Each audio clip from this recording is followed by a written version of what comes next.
नमस्कार, आप देख रहे हैं इंडिया टीवी में हूं पिनास त्यागी और सबसे बड़ी खबर इस वक्त जो पूरी दुनिया में है वो है मिडिल ईस्ट में चल रहा महायुद्ध। जी हां, ये युद्ध शुरुआत हुई इसकी जिस तरह से अमेरिका और इजराइल के संयुक्त अटैक जो किया ईरान के ऊपर उससे, लेकिन जिस तरह से ईरान ने पलटवार किया और देखते ही देखते दोहा, कतर, बहरीन, कुवैत, हर जगह वहां पर हमले होने शुरू हो गए। तो उसके बाद इसकी जद में पूरा मिडिल ईस्ट आ गया। सिर्फ ओमान को छोड़ दें तो उसके अलावा पूरा का पूरा मिडिल ईस्ट इस वक्त इस युद्ध की चपेट में आ चुका है और इसीलिए कह रहे हैं कि यह महायुद्ध का बिगुल इस वक्त बच चुका है।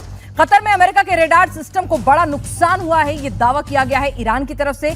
तेल अवीव में भी इजराइल को कई जगहों पर भारी नुकसान की खबर आ रही है और इजराइल ने भी ईरान पर हमले पिछले 1 घंटे में तेज कर दिए हैं। आईडीएफ ने एक वीडियो जारी किया है कि किस तरह से उसने ईरान के प्रमुख ठिकानों को टारगेट किया था। ईरान के जो तमाम राष्ट्रपति की बात करें और खमेनी की बात करें, उनके रिहायशी इलाकों को टारगेट करते हुए हमले किए गए थे।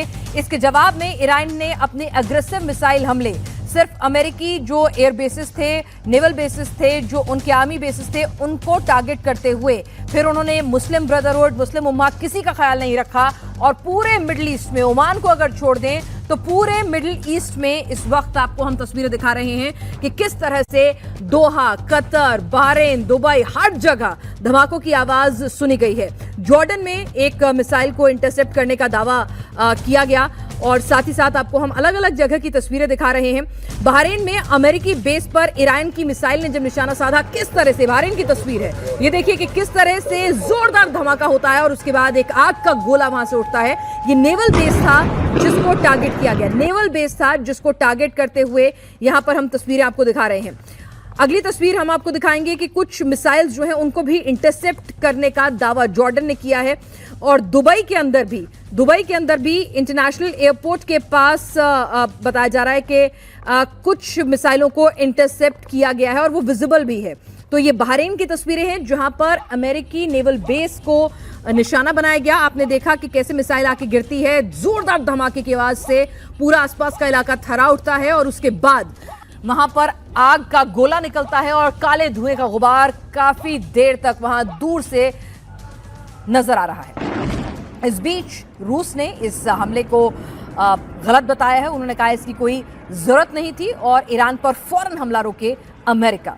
तो बातचीत की सलाह दे रहा है रूस। तो हर जगह से अब इस पर रिएक्शन आने शुरू हो गए क्योंकि ये युद्ध जो है इसकी आंच में इस वक्त पूरा मिडिल ईस्ट आ गया है। तो एक बार फिर से 70 के दशक की यादें जो हैं वो खौफनाक मंजर ताजा हो रहे हैं। तो हम आपको अलग अलग जगह की तस्वीरें दिखाएंगे। कुछ देर पहले बहरीन के अमेरिकी नेवल बेस को किस तरह से टारगेट किया गया मिसाइल से और इसमें कितना बड़ा नुकसान पहुंचा है हम आपको अपडेट देंगे। दोहा की तस्वीर हमने दिखाई, दुबई में कैसे इंटरसेप्शन हुआ मिसाइलों का वो तस्वीरें हमने आपको दिखाई। तो एक एक करके हम लगातार जो तस्वीरें आ रहे हैं वो भी दिखाएंगे और अभी ईरान की तरफ से जो चेतावनी आई है कि हम अब ऐसी मिसाइलें निकालेंगे जो आपने इससे पहले देखी या सुनी नहीं होंगी। ये तो हमारी पुरानी मिसाइलें थी। तो अमेरिका को चेतावनी भी ईरान की तरफ से आ गई। तो युद्ध और ज्यादा भयंकर और विभीषण होता जा रहा है। मेजर जनरल संजय मेस्टर हमारे साथ इस वक्त डिफेंस एक्सपर्ट मौजूद हैं।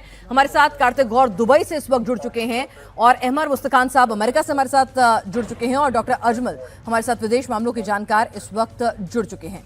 तो सबसे पहले हम अपने दुबई के मेहमान के पास यहाँ पर जानना चाहेंगे, आपसे जानना चाहेंगे कि दुबई में भी धमाकों की आवाज सुनने का दावा जो है लगातार किया जा रहा है। कितने धमाके थे, वहां के जो मीडिया रिपोर्ट्स हैं वो क्या कह रहे हैं, क्या इंटरसेप्ट कर लिया गया या कहीं धमाका होने में, मिसाइल गिरने में कामयाब भी हुई?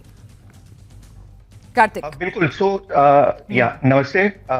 सारे मिसाइल्स को इंटरसेप्ट कर दिया गया था। और ज्यादातर जो मिसाइल्स थी वो सारी फोकस्ड हुई थी अबू धाबी पे। ठीक है। तो अबू धाबी में जो मेन लोकेशंस थे वो थे सदायत आइलैंड, खलीफा सिटी, बनियाज एरिया, मोहम्मद बिन जायद एरिया और अल फलाह एरिया। ये मेजर एरियाज है और obviously UAE army did a fantastic job in intercepting each and every missile. तो ये तो एक इंपॉर्टेंट चीज है। पर उसमें क्या हुआ था, एक जो डेब्री थी वो गिरी एक रिहायशी एरिया में जहाँ पे एक यूएई नेशनल की डेथ हो गई, एक पाकिस्तानी नेशनल की डेथ हो गई एक्सपैट की। तो that was the only casualty, otherwise कोई कैजुअलिटी नहीं हुई। All the missiles have been intercepted successfully by the army. तो ये एक पाकिस्तानी मूल का नागरिक मारा गया है, ये कहां पर ये कैजुअलिटी हुई है, इसके बारे में थोड़ी डिटेल कार्तिक आप दे पाएंगे जो वहां के लोकल मीडिया हाउसेस रिपोर्ट कर रहे हैं? ये अबू धाबी में ही हुआ था। अबू धाबी तो में ये ही जो हुआ था। अबू धाबी में हुआ था, not in Dubai. Not in Dubai. Dubai में तमाम मिसाइल्स को इंटरसेप्ट कर लिया गया था।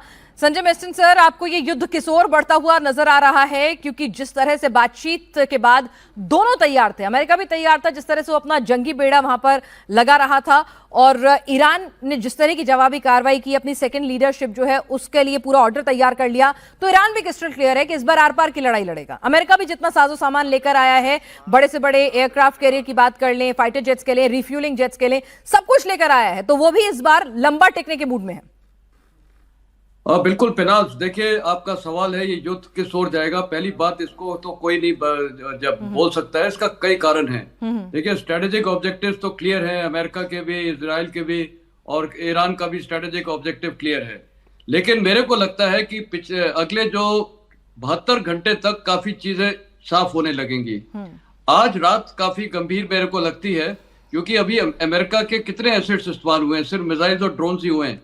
अभी तो इनके जो फाइटर एयरक्राफ्ट हैं और स्ट्रेटेजिक बॉम्बर्स हैं, जो B-52, B-2, B-12 bombers, B-21 bombers, ये अभी तक इस्तेमाल नहीं हुए हैं। और आपने देखा था इनका प्रभाव ऑपरेशन मिडनाइट हैमर में हमने देखा हुआ है। तो कहने का मतलब है, और अभी तो नेवल पूरी इनकी फ्लीट अनकमिटेड है, नेवल वॉरफेयर अभी तक हुआ नहीं है पर्शियन गल्फ में। लेकिन हैरानी की बात यह है कि देखिए अमेरिकन ट्रुप्स काफी बेसिस खाली कर चुके हैं मिडिल ईस्ट में, लेकिन उसके बावजूद ईरान ने मिडिल ईस्ट कंट्रीज में जितने भी बेसेस हैं वहां अटैक किया है, और कई रिहायशी इलाकों में भी किया है। अब इसका फर्क क्या पड़ेगा, ईरान ने क्यों किया? मेरे को लगता है ये एक शायद उसकी मिलिट्री पार्लेंस से बोलूंगा, उसको ल्योर किया गया है, क्योंकि अभी तक वहां के बेसिस से कोई अमेरिका का मिलिट्री अटैक हुआ ही नहीं है। तो ईरान ने काउंटर अटैक में जल्दी से कर दिया है। इसका प्रभाव क्या होगा? जितने अरब देश हैं, खासकर ये GCC कंट्रीज हैं, ये तो कोई डाउट ही नहीं है अभी ईरान के खिलाफ हो जाएंगे। और मेरे को लगता है कि ईरानियन लीडरशिप ने शायद एक ऑर्डर पास किया, कितना सही है, कि जितने भी उनके नागरिक हैं मिडिल ईस्ट कंट्रीज में, नाम के साथ UAE वगैरह, वो बोल रहे हैं कि वो तुरंत वहां से निकले, क्योंकि यहाँ कुछ बहुत बड़ा होने वाला है। तो इसका मतलब ये है कि अरब वर्ल्ड डिवाइडेड हो जाएगी। OIC की जो मेरे को लगता है एफिकेसी तो अब खत्म हो चुकी है।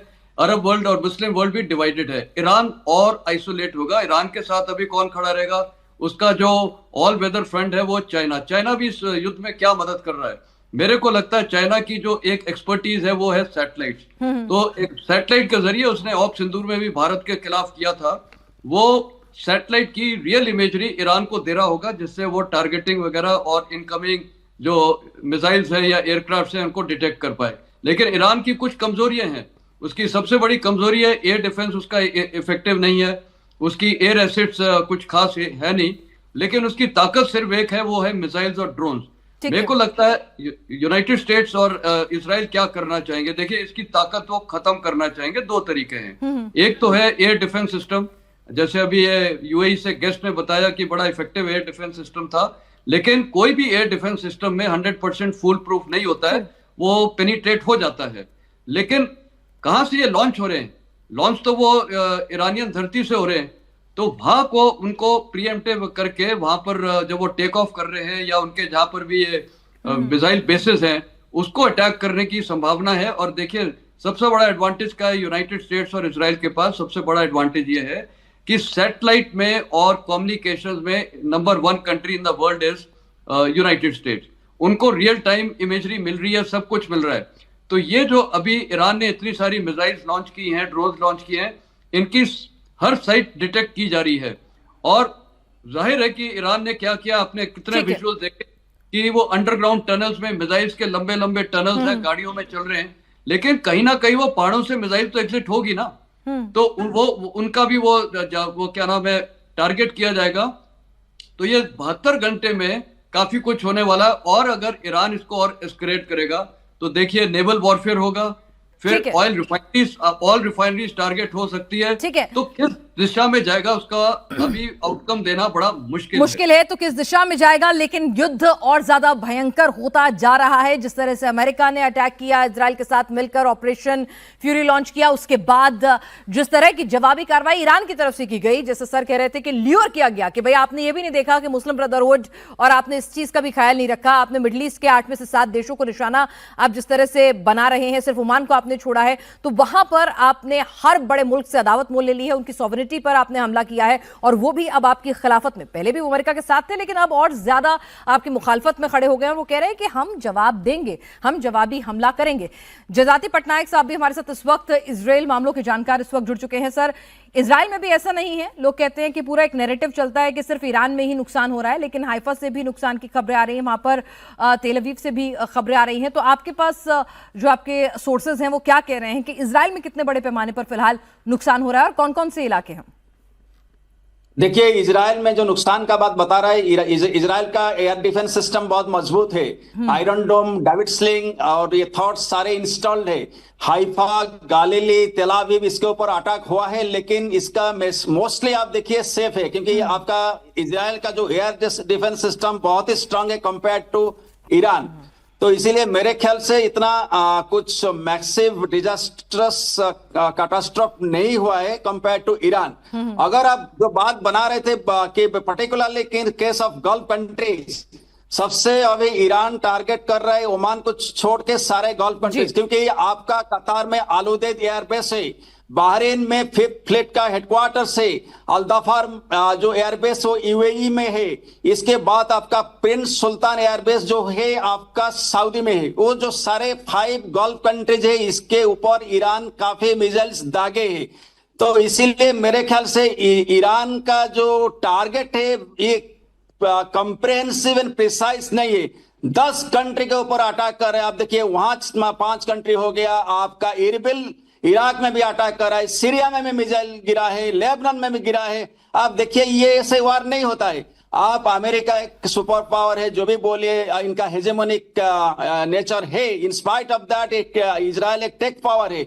अगर आप एक टेक पावर, एक सुपर पावर के साथ तो लड़ते हैं, तो आप ऐसे कंप्रेहेंसिव आप इधर उधर मिसाइल जो टारगेट, यही सवाल सबके जहन में है, यही सवाल सबके जहन में है कि एक सुपर पावर है, एक टेक्निकल जायंट है, दुनिया भर में हथियारों को सप्लाई करता है।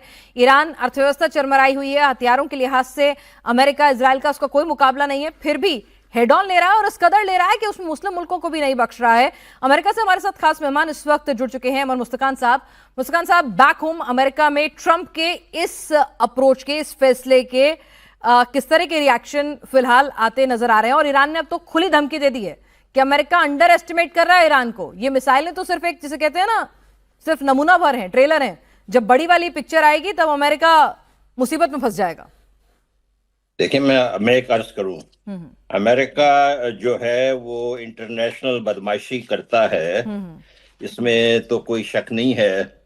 और निकोलस मदुरस को जाके अपने घर के कमरे से उठा के अमेरिका के अंदर ला के जेल में बंद कर देना, ये कहाँ की, ये कौन सी बैनुल अक़वामी कवानीन की ये जो है बात कर रहे हैं, उनकी ये खिलाफ वर्जी कर रहे हैं। इनको एक तरफ तो देखें, ईरान के मुल्ला को जाना चाहिए, मैं इस बात पे बिल्कुल मेरी ख्वाहिश है कि ईरान के मुल्ला जाए। मैं तो चाहता हूं कि पूरे दुनिया से ही मुल्ला चले जाए, लेकिन ये काम जो है डोनाल्ड ट्रंप का नहीं है, रिजीम चेंज, ये वहां के अवाम का काम है। ये ईरान के अवाम जो हैं वो अपने मुल्लाओं को लगाम मिला सकते हैं और उनको जो है हिस्ट्री के डस्टबिन में फेंक सकते हैं।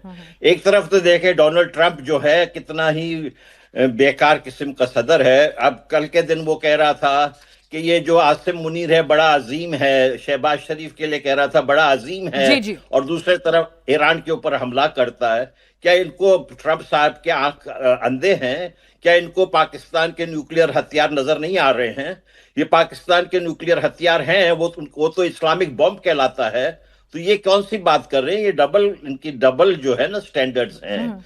ये जो ईरान के ऊपर इसीलिए जा रहे हैं कि वहां पर तेल है, तेल लेने के चक्कर में ये जा रहे हैं। इनको कोई इंसानियत, जमहूरियत, इसी चीज से किसी से कोई वास्ता नहीं है। और मैं आपको एक बात बता दूं, ये इजराइल जो है ना, कभी कभी इसकी इनसिक्योरिटी जो है पूरे दुनिया में बड़ा खामखा की एक जो है वावेला पैदा कर देती है। इजराइल ईरान में इस वक्त आप देख लें, सब में ज्यादा यहूदी मुसलमान मुल्कों में ईरान के अंदर है। पाकिस्तान में कितने यहूदी रह गए? कोई यहूदी नहीं रहा है। पाकिस्तान तो यहूदियों का सबसे बड़ा दुश्मन पाकिस्तान है।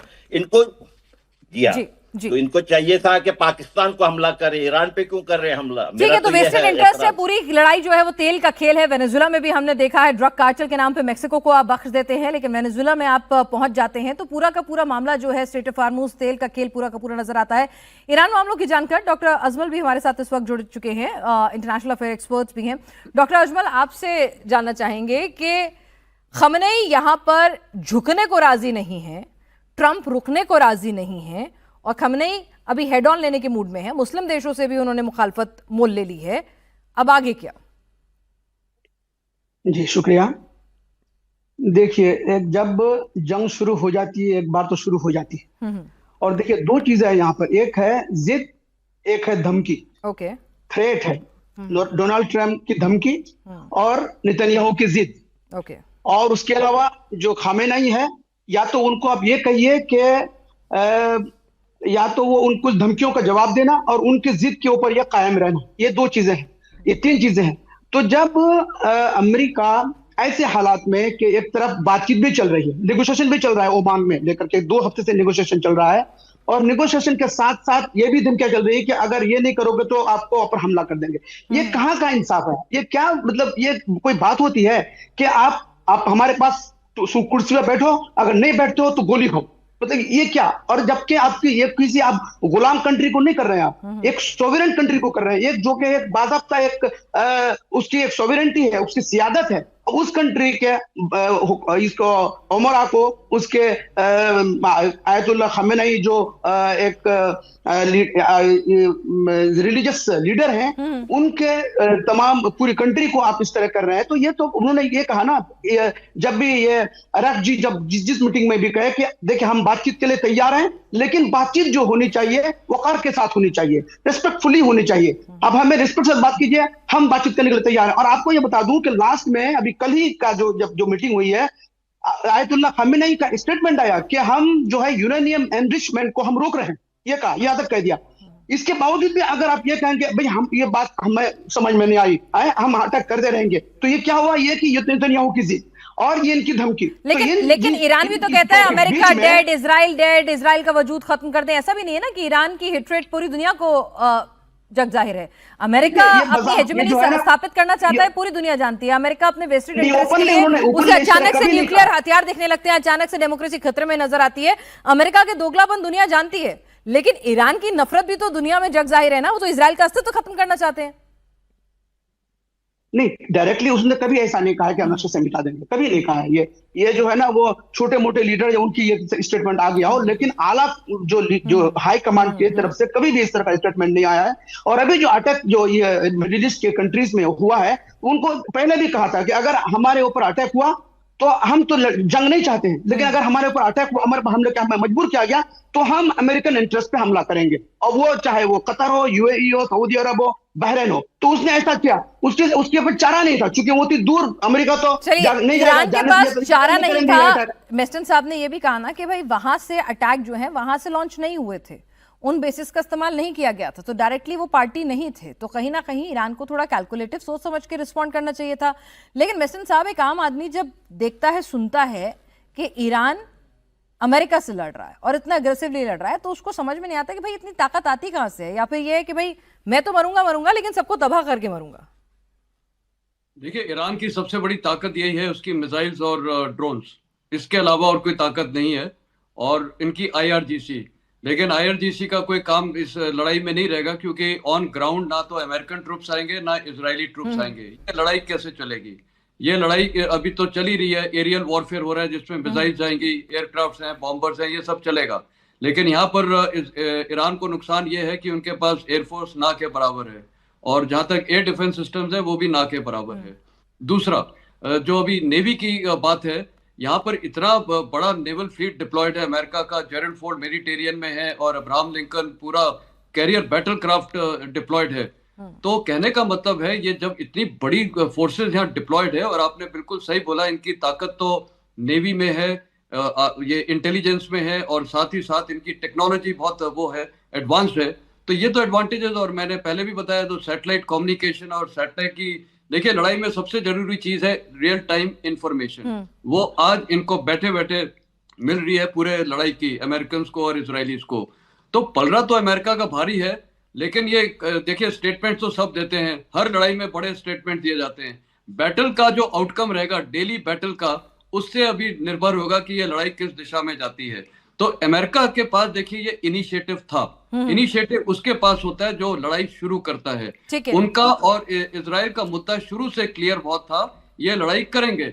और वक्त मैंने बताया वो जब जेरल फोर्ड डिप्लॉय हो गया, आज उन्होंने कर दिया, तो ये तो बहानेबाजी थी, ये टॉक्स हैं, ये सब ये गुमराह करने की थी, और ईरान को भी पता था होगा, कोई डाउट नहीं है। लेकिन ईरान की एक ही मैं बोलूंगा लिमिटेशन ये थी कि वो अटैक पहले नहीं कर सकते थे। ठीक है सर, एक ब्रेकिंग न्यूज आ रही है, आपको बता दें, पुतिन ने यूएन सिक्योरिटी काउंसिल से बातचीत की है, ईरान को लेकर वीडियो कॉन्फ्रेंस पर बातचीत की है। तो यहां पर जाहिर सी बात है कि जब ट्रंप अपने आप को शांति का दूत कहते हैं, तो पुतिन के पास भी मौका आया है, तो पुतिन भी उस मौके को नहीं गंवा रहे हैं, और ईरान को लेकर उन्होंने वीडियो कॉन्फ्रेंसिंग के जरिए बातचीत की है। हर मुल्क ने, अगर हम फ्रांस की बात करें तो मैक्रोन ने भी कहा कि ये युद्ध रोकना चाहिए, स्पेन की तरफ से भी इसी तरह के स्टेटमेंट आए हैं, पुतिन ने भी कहा, रशिया की तरफ से भी जो स्टेटमेंट आया वो भी यही था कि भाई ये अनकॉल्ड फॉर था, इसकी जरूरत नहीं थी, ईरान पर हमला गलत है। तो पुतिन ने ईरान को लेकर वीडियो कॉन्फ्रेंस पर बातचीत की। और इस बीच एक और बड़ी खबर बता दें, दुनिया के व्यस्ततम एयरपोर्ट्स में से एक माना जाता है दुबई का एयरपोर्ट। दुबई एक टूरिस्ट डेस्टिनेशन है, कनेक्टिंग जॉइंट है, तो वहां पर इस वक्त कियोस मचा हुआ है। कार्तिक गौर हमारे साथ अबू धाबी से और ज्यादा अपडेट दे पाएंगे, क्योंकि उनको लोकल जो मीडिया हाउसेस हैं उनकी रिपोर्ट्स भी देख रहे होंगे। कार्तिक, दुबई एयरपोर्ट शटडाउन होना, हीथ्रो, दुबई, ये कुछ ऐसे एयरपोर्ट्स हैं जो दुनिया के सबसे बिजिएस्ट एयरपोर्ट होते हैं, और इंडेफिनेटली वहां पर फ्लाइट ऑपरेशन सस्पेंड कर दिया गया है। किस तरह से वहां पर हालात हैं, किस तरह से उसको मैनेज किया जा रहा है, क्या अपडेट्स आपके पास आ रही हैं? नहीं, केओस तो बहुत है, उसमें कोई डाउट नहीं है, स्पेशली सारे एयरपोर्ट्स तो बंद है। एंड हम लोगों को क्लियरली बताया गया है कि at least till Sunday 6 PM local UAE time, तब तक तो आप लोग एयरपोर्ट में सारी फ्लाइट्स कैंसल्ड है, and after that they will reassess the situation और देखा जाएगा। बट डेफिनेटली एक केओस का डेफिनेटली चीज है, प्लस रमजान का भी टाइम है, तो lot of people actually travel also. तो काफी लोग जो बाहर गए थे जिनको वापस आना था, काफी लोग की टिकट्स बुक्स थी, सो केओस तो डेफिनेटली है। बट एक चीज जो अच्छी है विद इन यूएई कि the whole system is very good. तो एसएमएस जो होते हैं internally, everything is connected via Emirates ID वगैरह, तो सारे लोगों को अपडेट्स इमीडिएटली मिल रहे हैं, यू नो। सो एटलीस्ट वो नहीं हो रहा है कि भाई एयरपोर्ट पूरा फुल है या बाहर भी 4 किलोमीटर की लाइन है, वो नहीं हो रहा है, क्योंकि सारे लोगों को पहले ही पता है कि भाई सारी फ्लाइट्स कैंसल्ड है, and they are almost getting real time updates, so that is a good thing. Everything is being managed very well like they did in COVID also. ठीक है कार्तिक, ये भी हमारे पास इस तरह की रिपोर्ट्स भी आ रही हैं कि तमाम जो मिडिल ईस्ट की कंट्रीज हैं जहां पर ये हमले हुए हैं वो बहुत ज्यादा इससे जिसे कहते हैं खफा हैं, और वो सीधे सीधे यूएई ने तो ये भी कह दिया है कि भाई हम तो रिटेलिएट करेंगे, हम जवाबी कार्रवाई करेंगे। तो वहां का लोकल मीडिया क्या रिपोर्ट कर रहा है, वहां की सरकारें क्या फैसला ले रही हैं कि रिटेलिएशन होगा या फिर भाई अमेरिका देख लेगा? बेसिकली देखो, कंडेमनेशन तो इमीडिएटली आया था, क्योंकि ये एक सोवरेन राइट है, right. If you are sending missiles into UAE, वो तो एक सोवरेन राइट ऑफ यूएई का, क्योंकि झगड़ा तो यूएई का था नहीं। यूएई ने in fact to a large extent support भी किया कि भैया युद्ध ना हो, राइट। और ईरान ने एक स्ट्रेटेजिक ब्लंडर किया है कि भाई एक जगह से उन्होंने काफी दरवाजे खोल दिए, तो उनका जो लिवरेज था वो कहीं ना कहीं आज के टाइम में यू नो ऑलमोस्ट चला गया है। And in fact the middle east countries अभी सोचना शुरू करेगी कि भैया आज के टाइम में अगर यूरेनियम एनरिच नहीं हुआ है और यू नो ये सीन है, तो भगवान ना करे कल को अगर एनरिच हो गया, if they have a nuclear bomb, then in a way उनका माइंडसेट वही होगा जो इजराइल सोच रहा है कि भैया इनके हाथ में कल को यूरेनियम आ गया, या if they become nuclear, then it's going to be chaos not only for Israel but for everybody. तो ईरान ने ये जो सारे यू नो अपने जो ओपन किए war front, in a way they have validated you know what Israel was saying, so they have in a way played into Israel's hand by opening up all the doors across Middle East. और इस तो बीच एक उनको और काफी strategic रहना चाहिए था। जी, स्ट्रैटेजिक नहीं रहे हैं डॉक्टर अजमल। ये आपसे समझना चाहेंगे कि ठीक है, ईरान अपनी सॉवरेनिटी की रक्षा करना चाहता था, उसने पहला हमला नहीं किया, लेकिन कहीं ना कहीं एक स्ट्रैटेजिक ब्लंडर उससे हुआ है। जिस तरह का अग्रेसिव अटैक उसने मिडिल ईस्ट की तमाम कंट्रीज पर, बहरीन, कतर, सऊदी अरब, जॉर्डन, कुवैत, हर जगह उसने जिस तरह से मिसाइल हमले किए हैं। देखिए, ईरान के पास कोई चारा था ही नहीं। जब उसके ऊपर अटैक हो गया तो उसके पास चारा यही था कि जो सबसे ज्यादा नजदीक हो उसी को करे, अमेरिकन बेस।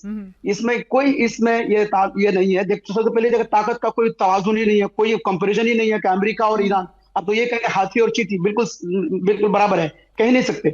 लेकिन जब ये कहते रहे कि भाई जब मुज़ाकरात की आप इस पे मेज पे हैं, नेगोशिएशन के टेबल पे हैं, तो फिर वार का क्या मतलब होता है? तब आप बार बार धमकियां दे रहे हैं, बार बार आप इसी बात पर कि भाई इस ईरान को हम खत्म कर देंगे, ईरान को कि रेजिम चेंज कर देंगे, और ईरान को अब जो है अब ये रहने का कोई हक नहीं है। इस तरह की बातें हो तो अब ईरान क्या करेगा? ईरान के साथ तो कोई भी नहीं है। अब उसके साथ जो भी पावर है, उसकी मिसाइल पावर है। अब उसके बाद अमेरिका तो के ऊपर तो अटैक नहीं कर सकता। अब उसके हाथ में यही है कि वो सिर्फ जो नजदीक की जो कंट्रीज हैं, इजराइल, यूएई और कतर, इनके ऊपर कर सकते थे। मतलब मैं अगर अपने दुश्मन को नहीं मार सकता हूं तो दुश्मन के दोस्तों को मार के एक सेटिस्फेक्शन ले लूं कि हाँ मैं जीत गया, या उनसे भी पंगा मोल ले लूं। दुश्मन के दोस्तों को मारने का नहीं है। मतलब यह है कि अमेरिका जो है, अमेरिका तो अब तो मिडिल ईस्ट में अमेरिका भी तो है, इजराइल है, अमेरिका है, और अमेरिकन बेसिस सारे अरब कंट्रीज में है। तो वो तो अमेरिका ही हुआ ना। वो तो इससे पहले जो हुआ था हमास के साथ, जो जब कतर में अटैक हुआ था, ईरान के ऊपर जब अटैक हुआ था, कतर ने जो अटैक किया था ईरान ने, तो उस वक्त भी यही कहा था कि हमने कतर पर अटैक नहीं किया है, बल्कि हमने अमेरिका पर अटैक किया है, अमेरिकन जो इंटरेस्ट है। ठीक है, यहाँ पर मुस्तकार साहब, जरा ये मुस्कान साहब आप समझा दीजिए कि यहाँ पर अमेरिका खमनेई को मार के रुकेगा, रिजीम चेंज से रुकेगा, या फिर भाई मामला तो तेल के खेल का है, कैसे भी हासिल हो? देखिए, अमेरिका के हाथ में हथौड़ा है। जिसके हाथ में हथौड़ा होता है ना, देखिए अमेरिका के जो डिफेंस बजट है, आपके इंडिया, रूस और चीन, तीन बड़े ममालिक, इन तीनों के डिफेंस बजट को मिलाकर भी अमेरिका का सालाना बजट $550 बिलियन ज्यादा है। तो जिस शख्स के पास हथौड़ा होता है ना बड़ा, उसको हर मसला एक कील नजर आता है।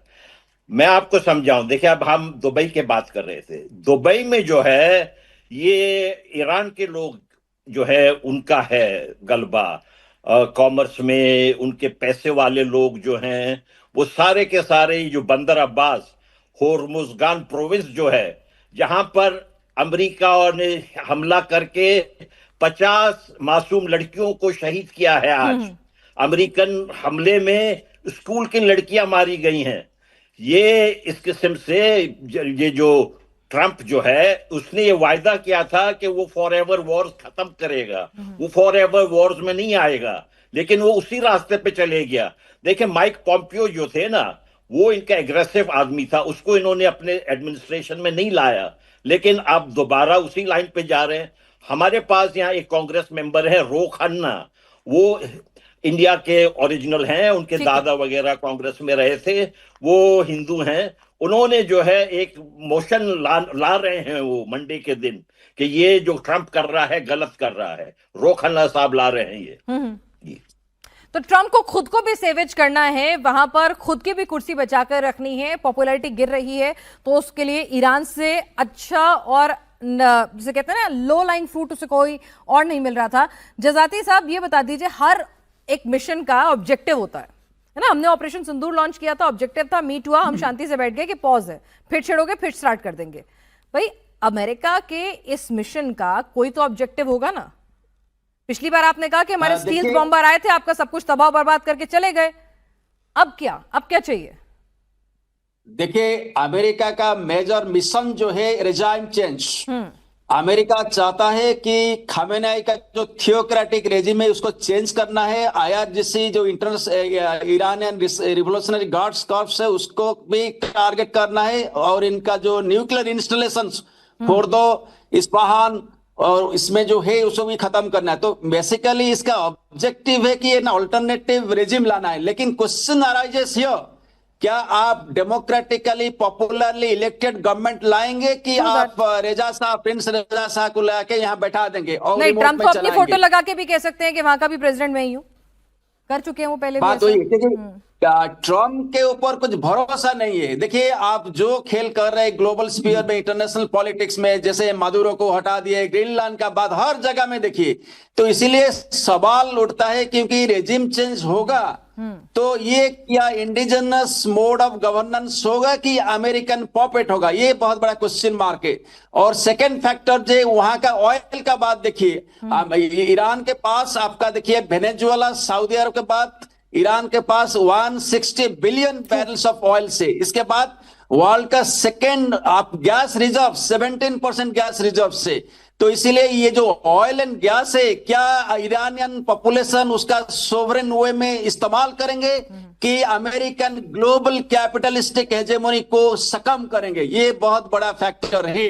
अभी हम भी चाहते हैं कि हमारा चाबहार रूट खुल जाए। सपोज आपका इंटरनेशनल सैंक्शन हटता है तो चाबहार खुलता है, इंटरनेशनल नॉर्थ साउथ कॉरिडोर खुलता है। ये पूरा इंडिया के लिए नहीं है, एशिया के लिए फायदेमंद होगा। लेकिन क्या अमेरिका उतना फ्रीडम ऑटोनॉमी देगा? These are all the question marks.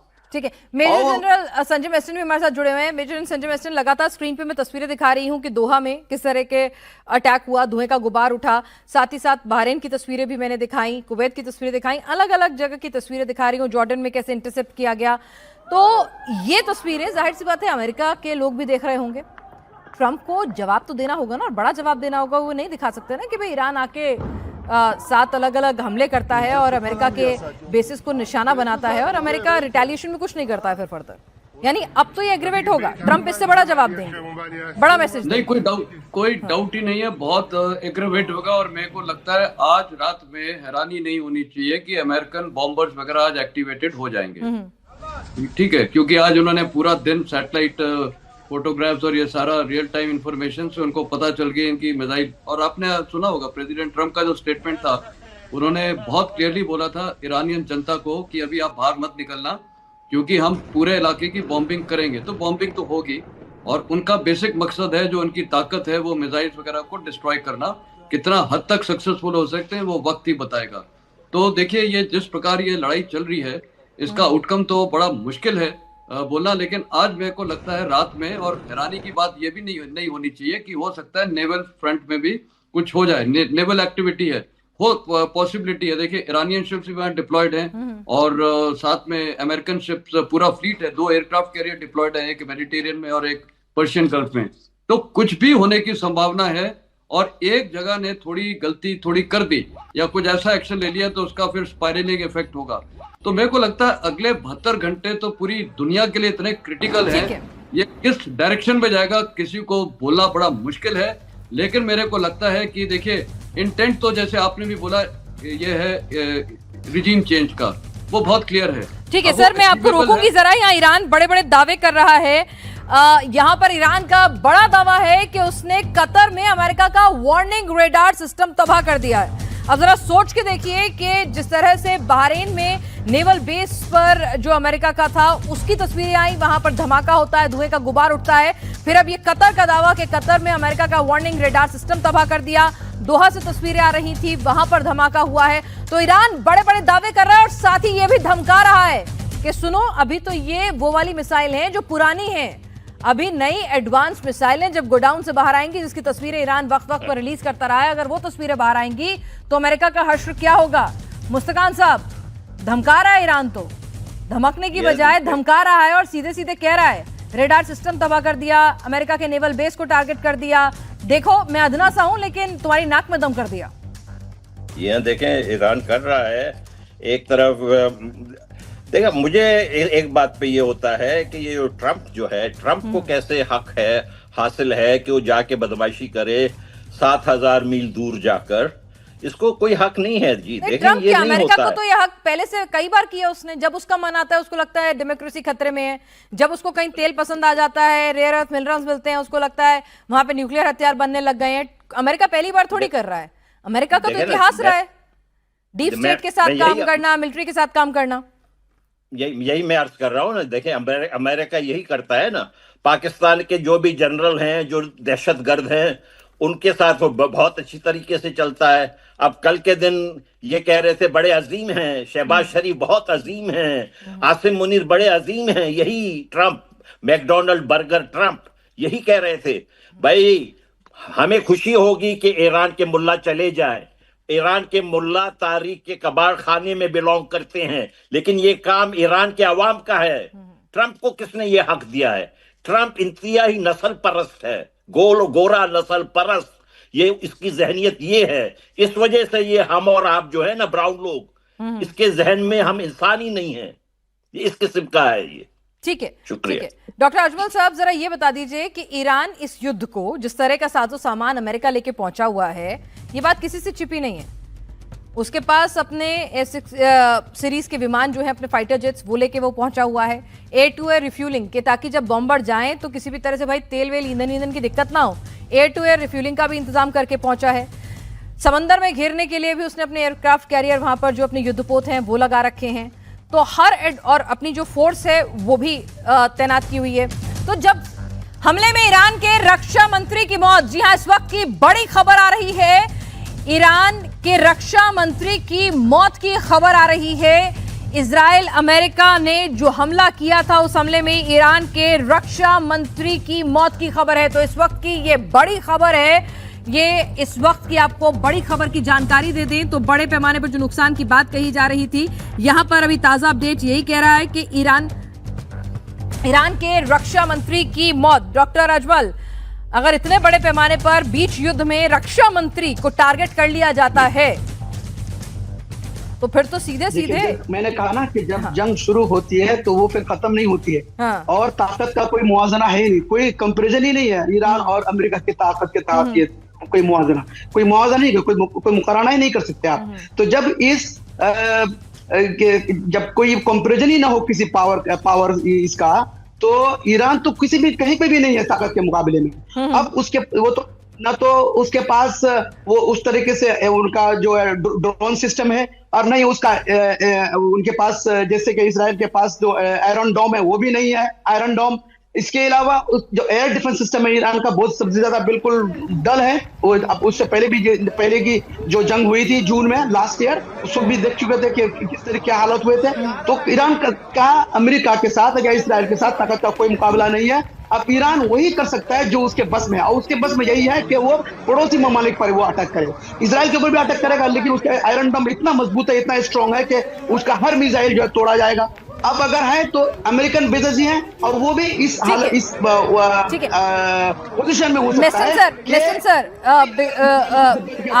आप फौज में रहे हैं, तो अगर बीच युद्ध में आपका रक्षा मंत्री टारगेट कर ले दुश्मन, तो उसके बाद आपके पास ऑल आउट एग्रेसिव जाने के अलावा कोई विकल्प बचता ही नहीं है ना। फिर अगला नंबर तो फिर खामनेई और आपके राष्ट्रपति का आने वाला है, बचा क्या है? हाँ, देखिए ये मोरल तो इफेक्ट करता है वहाँ के सोल्जर्स का, IRGC सबका, और प्रेसिडेंट खुमैनी को भी इफेक्ट करेगा, क्योंकि सुप्रीम लीडर को भी इफेक्ट करेगा कि उनका एक, देखिए डिफेंस मिनिस्टर बहुत बड़ा इंपॉर्टेंट पर्सनालिटी होता है वॉर में। अगर ये कंफर्म रिपोर्ट है तो ये रॉयटर्स के हवाले से खबर है सर, रॉयटर्स है news agency, international credible news agency Reuters के हवाले से खबर है, तो लाजमी है कि ये खबर हम सच ही मान के चल रहे हैं। ठीक है, मैं सच मान लेना चाहिए, लेकिन अभी लड़ाई में नैरेटिव वॉरफेयर भी काफी चलता है, अभी क्या सच है क्या झूठ है। लेकिन मैं मानता हूं कि रॉयटर्स की जनरली ये न्यूज जो होती है रिलायबल होती है, तो इस न्यूज को देखने से बड़ा प्रभाव पड़ता है। लेकिन इसका कई बार उल्टा भी प्रभाव ये हो जाता है कि जवानों में आक्रोश हो जाता है। देखिए उनका अगर लीडर मरता है तो आक्रोश आता है, तो हो सकता है इनके जो अभी IRGC कमांडर्स हैं उसमें भी शायद एक की डेथ हुई है, फॉर्मर मेरे NSC में था, तो हो सकता है। देखिए या तो वो फौज लड़ने में और कामयाब होगी और जोश आएगा, या कभी कभी ये भी होता है कि मोराल भी टूट जाता है। देखिए आपको एक चीज समझनी चाहिए कि इस्माइल हानिया को जब तेहरान में मारा गया था, इजरायली के सिस्टम से मारा गया है, लेकिन उसकी मदद किसने की है? ये IRGC का इंटरनल हैंड था। नसरल्लाह को जो लेबनान में मारा गया, उसकी पिन पॉइंटेड स्ट्राइक लोकेशन थी, और ये जो डिफेंस मिनिस्टर की भी है पिन पॉइंटेड लोकेशन, अंदर से कोई तो दे रहा है। सैटेलाइट ये सब चीजें नहीं देख सकता, इसके लिए ह्यूमन इंटेलिजेंस चाहिए। तो कहने का मतलब है IRGC के अंदर भी फैक्शनलिज्म हो सकते हैं। ये ईरान का क्या होगा आपस में, अगर इनकी IRGC के अंदर फैक्शनबाजी में हो गया तो मेरे को लगता है फिर तो ईरान का बहुत बुरा हालत होगा, और फिर वहां की जो रिजीम चेंज की इनकी कल्पना है वो पॉसिबल है, क्योंकि लोग भी चाहते हैं। और एक टीवी चैनल में मैंने देखा था कई लोग सेलिब्रेट भी कर रहे थे, वो बोल रहे थे आई लव यू ट्रम्प। तो देखिए इसराइल की जनता, ये ईरान की जनता भी काफी डिवाइडेड है, लेकिन जब पलड़ा भारी होता है, आपने सीरिया में देखा था क्या हुआ था, कैसे उनको भागना पड़ा था। तो कहने का मतलब है यहाँ all possible options are open. तो ये जो अगले 72 घंटे में बार बार बोल रहा हूँ, क्योंकि इस पे बहुत कुछ फर्क पड़ेगा, और ये सारी लड़ाई का फ्यूचर आउटकम इसी पे निर्भर होगा। अगर इसराइल ने, ये ईरान ने ये ऑयल रिफाइनरीज को टारगेट किया, सऊदी अरेबिया और ये गैस प्लांट्स को कतार वगैरह में, तो मैं आपको बता रहा हूँ फिर तो इनकी भी सारी ऑयल रिफाइनरीज टारगेट होगी, फिर इकोनॉमिक हालात बहुत खराब हो जाएंगे ईरान के।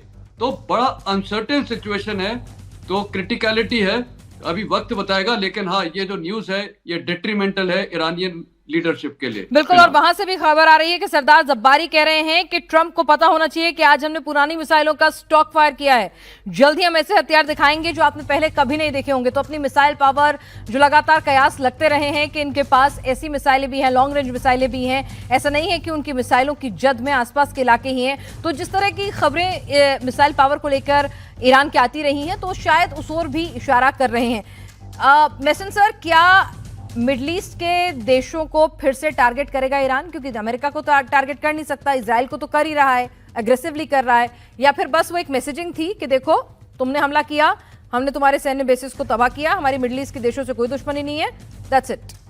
देखिए, दुबई में मेरे कुछ फ्रेंड्स हैं, उन्होंने एक मैसेज भेजा कि ईरानियन मिनिस्ट्री से एक मैसेज गया है कि जितने भी ईरान के लोग हैं मिडिल ईस्ट देशों में, उनको वार्निंग दी है कि आप लोग निकल जाइए। अच्छा। और आपने ये जैसे बताया भी है, ये हमारे जो गेस्ट है अरब, ये यूएई से, काफी इंडियंस तो हैं ही, लेकिन साथ में ईरानियंस भी वहाँ बहुत हैं, बहुत ज्यादा हैं, और वो काफी इकोनॉमी वगैरह में इन्वॉल्व है। अब वो वहाँ के लोगों के ऊपर अगर ये मैसेज गया है, तो मेरे को लगता है ईरान तो ये मिडिल ईस्ट कंट्रीज को टारगेट करेगा। अभी उसके लिए नो होल्ड्स नो बार्ड्स है, क्योंकि वो शायद चाह रहा है कि हो सकता है कि जब ये मिडिल ईस्ट कंट्रीज में टारगेटिंग, वहां तख्ता पलट की बात हो जाए, क्योंकि वहां पर भी मोनार्कियल रूल है। होएगा नहीं। आज मैं बोलूंगा यूएई एक रोल मॉडल है, वर्ल्ड में बेस्ट कंट्री में इसको बोलूंगा। वहां ना तो कोई मजहब की बात होती है, ना कोई धर्म की बात होती है, वहां पर फ्रीडम है, और कोई गलत काम नहीं कर सकता, ना कोई करप्शन कर सकता है, ना ये खाने में मिलावट कर सकता है। और वहां पर इसराइलीज भी रह रहे हैं, अरब देश के लोग भी रह रहे हैं, पाकिस्तानी भी रह रहे हैं, इंडियंस भी रह रहे हैं, लेकिन आपने कभी बात सुने लड़ाई झगड़े के? तो मैं बोलूंगा वो तो एक रोल मॉडल कंट्री है। तो अगर ये यूएई को टारगेट करते हैं, अच्छा दूसरा जब वहाँ इंडियंस भी हैं, और ये इंडियन भी बताएंगे वहां पर, देखिए वहां पर इनकी भी लेबर, हमारे लेबर्स हैं, काफी लोग हैं, उनकी व्हाट्सएप चैट्स में भी ये लग रहा है कि हमारा सेकेंड होम है। अगर सेकेंड होम है तो लोगों जी का मैं आपको यहाँ रोकना चाहूंगी। न्यूज एजेंसी एएफपी की खबर आ रही है, हमने पहले भी दिखाया था कि अबू धाबी के अमेरिकी एयरबेस पर बमबारी हुई है। तो यहाँ पर अबू धाबी में अमेरिकी एयरबेस पर हमला हुआ है, जिस तरह से अभी कार्तिक गौर भी बता रहे थे। कार्तिक, ये हमला अभी रीसेंट हमला कोई हुआ है, फर्दर कोई अपडेट आई है, या पहले वाला हमला ही है, उसकी फर्दर डिटेल्स आ रही हैं, या कोई अभी रीसेंट आपके पास कोई इंटीमेशन आया है? नहीं, रिसेंट तो कोई इंटीमेशन नहीं आया। This are all ongoing. See, छोटे छोटे चीजें इंटरसेप्ट हो रही है, जैसे अभी 1 घंटे पहले मेरे को और मेरे दोस्तों ने बोला कि दुबई में भी they saw an interception live. Okay, तो थोड़ा जो गुस्सा जो यूएई में आ रहा है वो यही हो रहा है कि काफी सिविलियन जगहों पे अटैक किया जा रहा है, which was so not required. And कहीं ना कहीं ये this will all go against Iran, क्योंकि कहीं ना कहीं UAE, Saudis, they all were in a way holding back US and Israel to reconsider वगैरह। लेकिन अगर आप उनके सिविलियन एरियाज पे टारगेट करते हो, अमेरिकन, बिल्कुल जो आप कह रही हैं, तस्वीरें मैं दिखाती हूँ अपने टेलीविजन स्क्रीन पर, किस तरह से तस्वीरें सिविलियन एरिया में ही अटैक किया गया है। कतर से भी तस्वीरें आई हैं कि देखिए किस तरह से वो मिसाइल आके गिरती है, उसके बाद लोग भागते हैं, और ये सब सिविलियन है। आपने किसी एक सैन्य अड्डे को टारगेट किया नहीं है, आपने वहां सिविलियंस रिहायशी इलाकों में जाके, डिब्रिस गिर रहा है, रिहायशी इलाकों में जाके लोग जो है वीडियोज बना रहे हैं, तो वहां पे सिविलियंस भी अब हिट हो रहे हैं, जिससे गुस्सा, नाराजगी बढ़ रही है। ये देखिए दोहा की तस्वीर है, आप देखिए कि किस तरह से मिसाइल आके गिरती है, लोग भागना शुरू करते हैं। एक पूरा देखिए किस तरह से वहां पर एक आग का गोला फूटता है, आवाज तेज धमाके की आती है, लोगों को कुछ समझ में नहीं आता है, लोग वहां से फिर भागना शुरू करते हैं। तो अलग अलग जगह से खबरें लगातार आ रही हैं। कई खबरें इंटरसेप्शन की भी हैं कि जॉर्डन में मिसाइलें इंटरसेप्ट की गई हैं, दुबई में 2 से 3 इंटरसेप्शन जो है सक्सेसफुली कर दिए गए हैं। तो लगातार हम आपको ये खबरें जो है वो बता रहे हैं। जी जी जी कार्तिक गौर बताएं।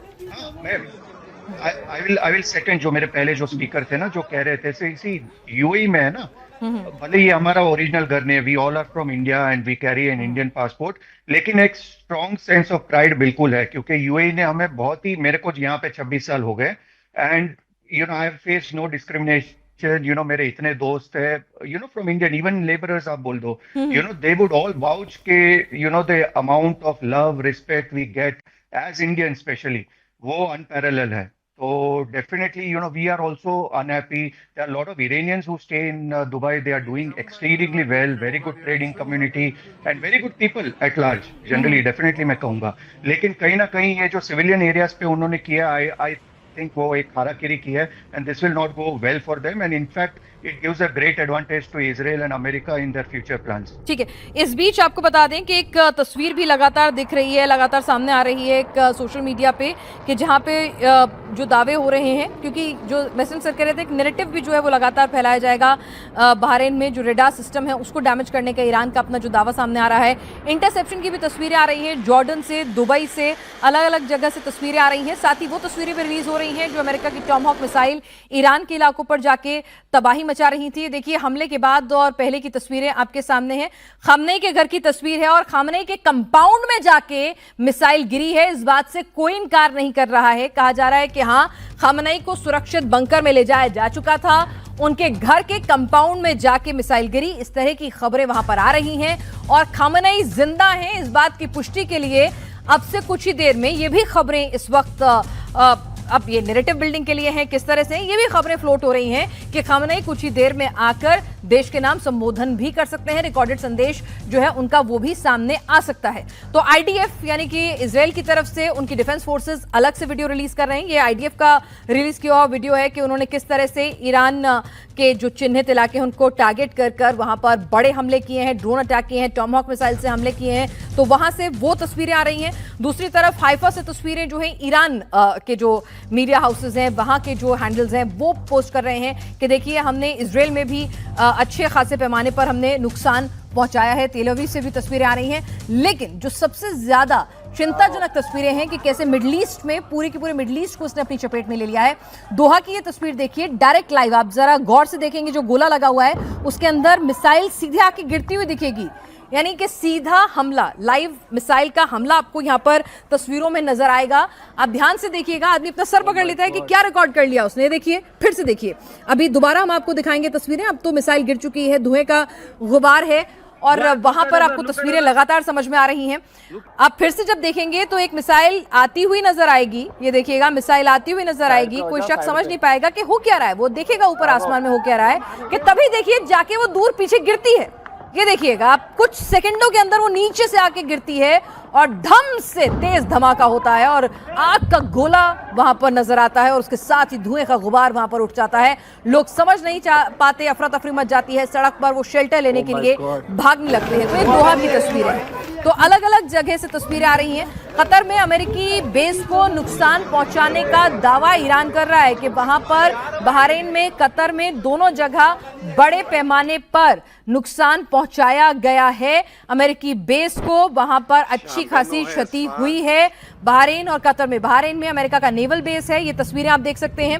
वो नेवल बेस में कहा जा रहा है कि नुकसान पहुंचाया गया है और कतर में भी अमेरिकी बेस को नुकसान पहुंचाया गया है। नेवल बेस है अमेरिका का बहरीन में, वहां की तस्वीरें हमने देखी कि किस तरह से जोरदार धमाका होता है, मिसाइल आके हिट करती है।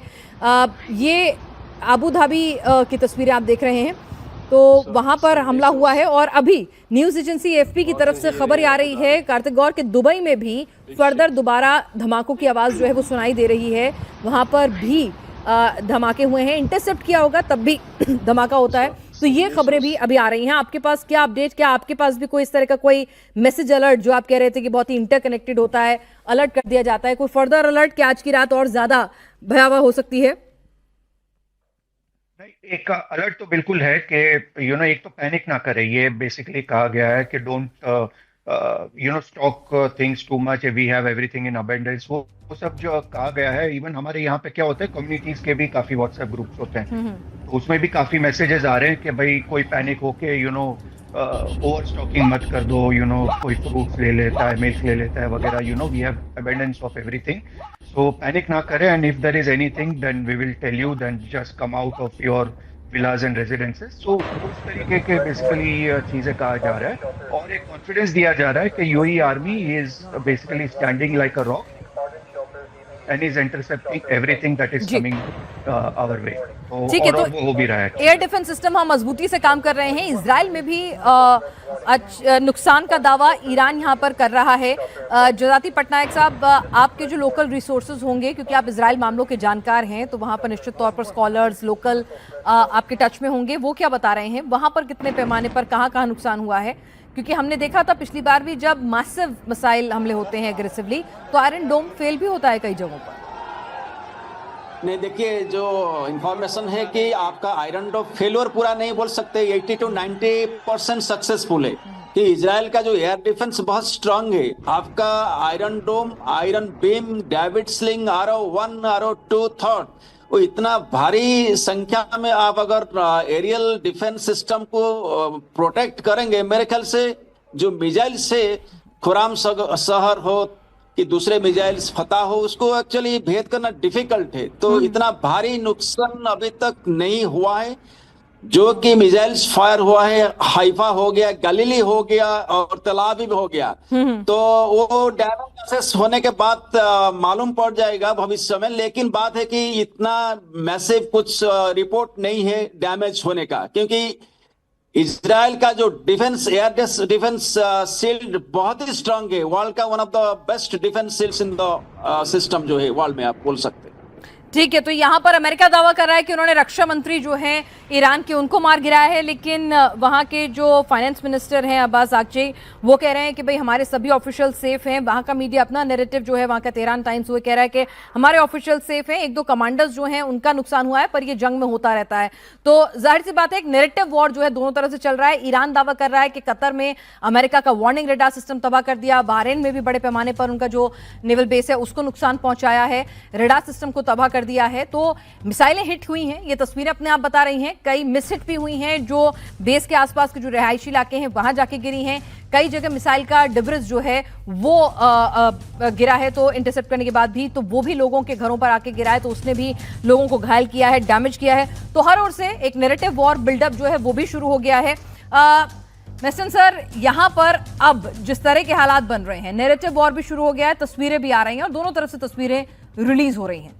अमेरिका जैसी महाशक्ति, इजराइल जैसा मुल्क जो दुनिया भर में अपनी टेक्नोलॉजी का दम भरता है, अपने आयरन डोम का दम भरता है, निश्चित तौर पर अगर ये मिसाइल गिरती हुई तस्वीरें दुनिया के सामने आएंगी तो उनकी ताकत को वो कमजोर करेंगी। तो आज की रात कुछ बड़ा देखेंगे हम। अमेरिका रिटेलिएट करेगा, इजराइल रिटेलिएट करेगा और ज्यादा अग्रेसिवली करेगा।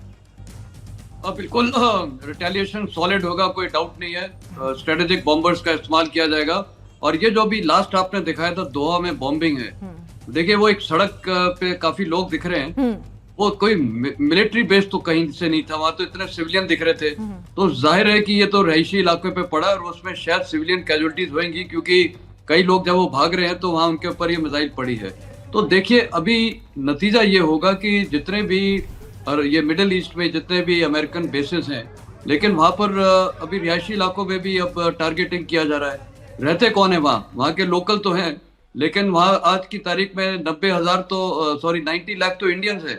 हर कंट्री के लोग रहते हैं, वो उसको अपना सेकंड होम मानते हैं, चाहे ओमान हो या दुबई हो या ये क्या नाम है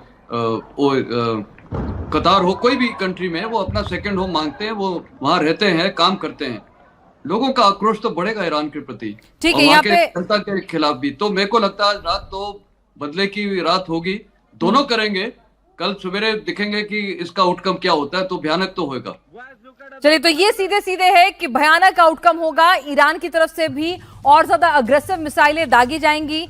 ईरान दबाव बनाने की पूरी कोशिश करेगा। अगर वो मिडिल ईस्ट में मौजूद बेसिस को निशाना बना रहा है तो मिडिल ईस्ट देशों से वो दुश्मनी मोलने की बजाय वो चाहता है कि एक दबाव बने, उसकी एक प्रेशर बिल्डिंग टैक्टिक्स है और उसके जरिए अमेरिका और इजराइल बातचीत की टेबल पर आए, क्योंकि वो भी जानता है कि बहुत लंबा वो ये युद्ध सस्टेन करने की स्थिति में नहीं है, ना ही मिलिट्री के हिसाब से और ना ही फाइनेंसेस के हिसाब से।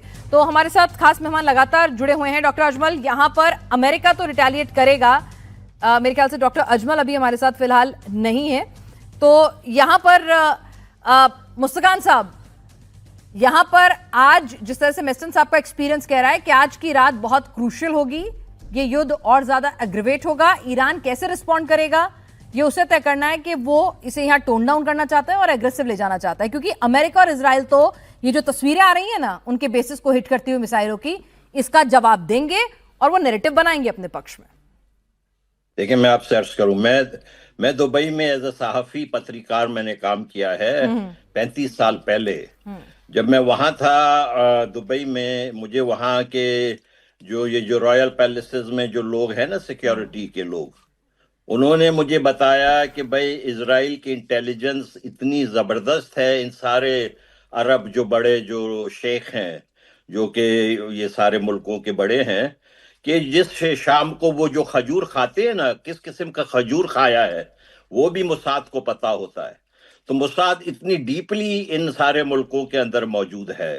तो ये जो ईरान ने किया है, ये दरअसल इन मुल्कों के ऊपर नहीं किया है, अमेरिकन इंटरेस्ट के ऊपर किया है। तो ये अमेरिकन इंटरेस्ट इतनी ज्यादा इनग्रेन जगहों पे हो, और अमेरिका देखें बहुत ही सेल्फिशली, और ये बिल्कुल ही जो है ना, ये जो ट्रंप साहब है बिल्कुल ही हेजेमोनिक और रेकलेस अंदाज में चल रहा है।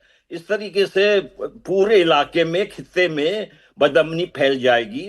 मैं आपसे अर्ज करता हूं, देखें ये 2001 की बात है, जब मैं जेनीवा गया था, वहां पे मुझे ये कुछ लोग मिले थे इजराइल वाले, उन्होंने मुझे कहा था कि हम ये सद्दाम हुसैन का तख्ता उलट देंगे।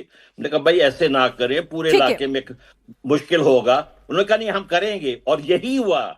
इजराइल की इनसिक्योरिटी से पूरे दुनिया में मुसीबत पैदा हो जाती है। ठीक है, चलिए सर, तो वेट एंड वॉच की स्थिति है और आज की रात बेहद क्रूशल होने वाली है। मेस्टन सर की बात करें, हम मुस्तकान साहब की बात करें, या फिर डॉक्टर अजमल या जजाती पटनायक साहब की बात करें, सभी का एक मत है कि भाई ये लड़ाई कम से कम एग्रीवेट होती हुई दिख रही है, फिलहाल थमती हुई नजर नहीं आ रही है, क्योंकि अमेरिका अपने बेसिस पर हुए इन हमलों का मुंह तोड़ जवाब देगा, दुनिया भर में पिक्चर रिलीज करेगा, सबूत दिखाएगा, क्योंकि अमेरिका की दादागिरी के लिए बहुत जरूरी है। ईरान फिर से मिडिल ईस्ट देशों को निशाना बनाएगा अमेरिका के बेसिस को टारगेट करने का हवाला देते हुए, क्योंकि वो चाहता है कि कहीं ना कहीं से दबाव बने, युद्ध खत्म हो और बातचीत का रास्ता खुले। आप सभी इस चर्चा में शामिल हो, आपका बहुत बहुत शुक्रिया। और कार्तिक गौर, अबू धाबी और दुबई की सारी अपडेट हम तक पहुंचाने के लिए आपका भी बहुत बहुत शुक्रिया।